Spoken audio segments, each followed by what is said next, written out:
Hello, adventurers! My name is Chance, so welcome to my Spellbook, and thank you so much for tuning into the 5th episode of our Elven Subrace series, which doubles as the final episode of the Eladrin series, if that makes sense. To be fair, there's no playlist for them, but if you're watching them in any semblance of an order, that's kind of where this episode will line up. What are the Eladrin, you may ask? Well, that is a great question. They are elves native to the Feywild, a realm of beauty, unpredictable emotion, and boundless magic. An Eladrin is associated with one of the 4 seasons, and has coloration reminiscent of that season, which can also affect the Eladrin's mood. We're going to be going over summer today. We've gone over the previous 3 in the previous 3 episodes. Surprise, surprise. And summer is described as the season of boldness and aggression, a time for unfettered energy.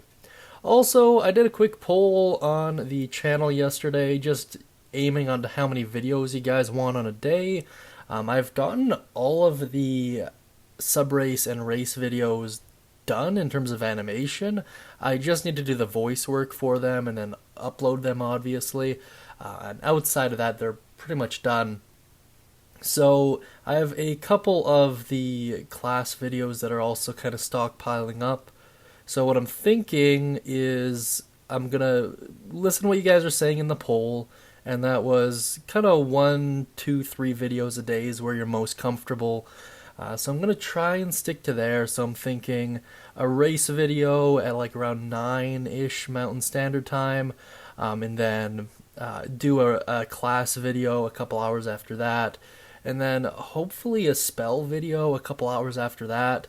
I would also like to do some collaborations and maybe get the channel a little bit more traction in the D&D space. So if you have any ideas on people I should collaborate with or any recommendations for the channel in general, just put them down beneath in the comment section. I'm going to be asking in the next couple videos just to get as much feedback from you guys as I can. But in any case, the Eladrin are found in Mordenkainen's Tome of Foes, if you were curious. And if you're curious about Elven lore or 5e lore in general, Mordenkainen's Tome of Foes is probably the best book to get. Just a great read, very entertaining. Now let's dive into the Eladrin's mechanics here. So like all of the Eladrins, the Summer Eladrin gives you a +1 bonus to Charisma and gives you access to Face Step. As a bonus action, you can magically teleport up to 30 feet to an unoccupied space you can see. Once you use this trait, you can't do so again until you finish a short or long rest. It's just a redressed Misty Step. On a side note, it is a magical ability, it is not a spell. Because of that, there's not a ton various creatures can do to stop you from using it. There are a handful of abilities here and there, but you're really likely not to run into them until higher levels. And if you've watched the previous Eladrin videos, you'd know this, but every Eladrin season has their own twist on the Face Step ability. So let's take a look at the Summer Eladrin's Face Step. The Summer Eladrin's Face Step is relatively unique as it's the only Face Step variant that deals direct damage.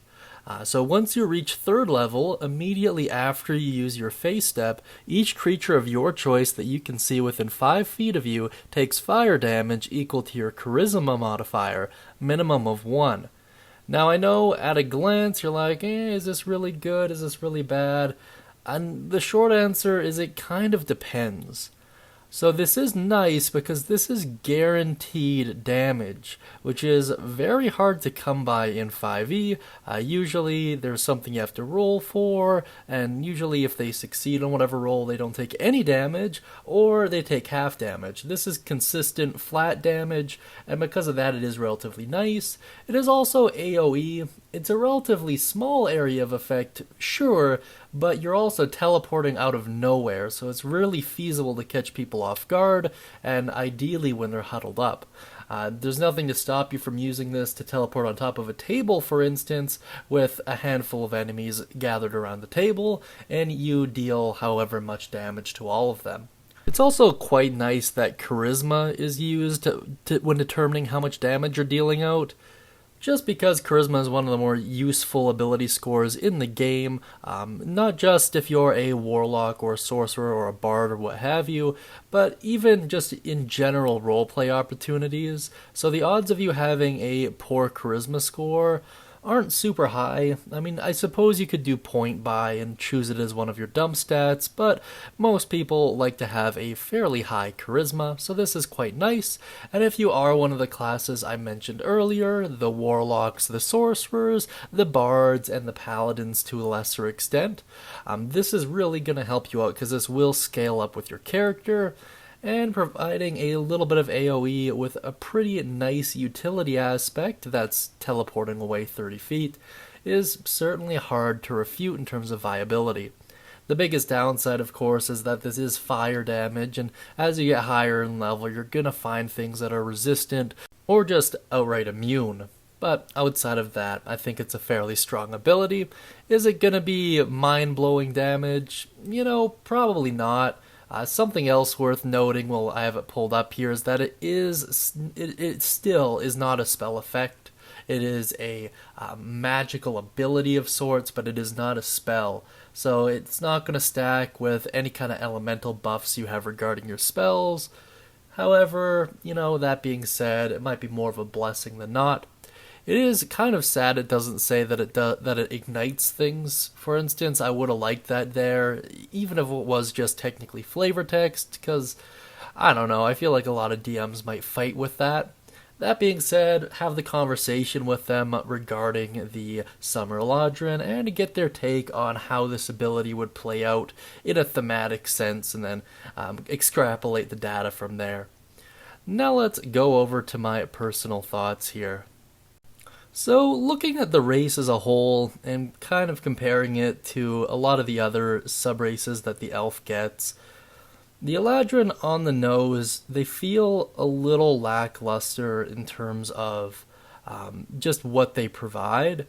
There are some of the elven sub-races, for example, like the Drow, that essentially completely change how your character functions in almost every aspect of their life.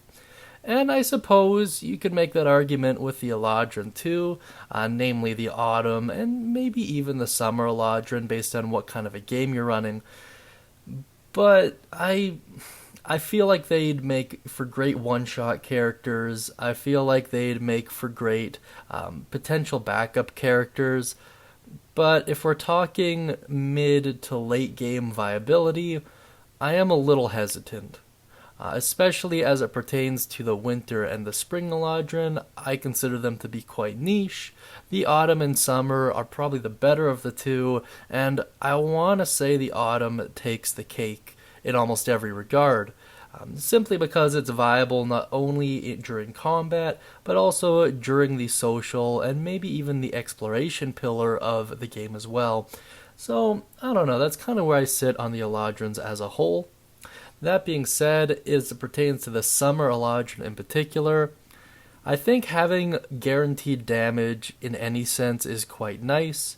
Even if it is one of the more resisted damage types in the game, at those early levels when you're going to be dealing with small hit pools and potentially large groups of weak enemies, this is going to be quite nice.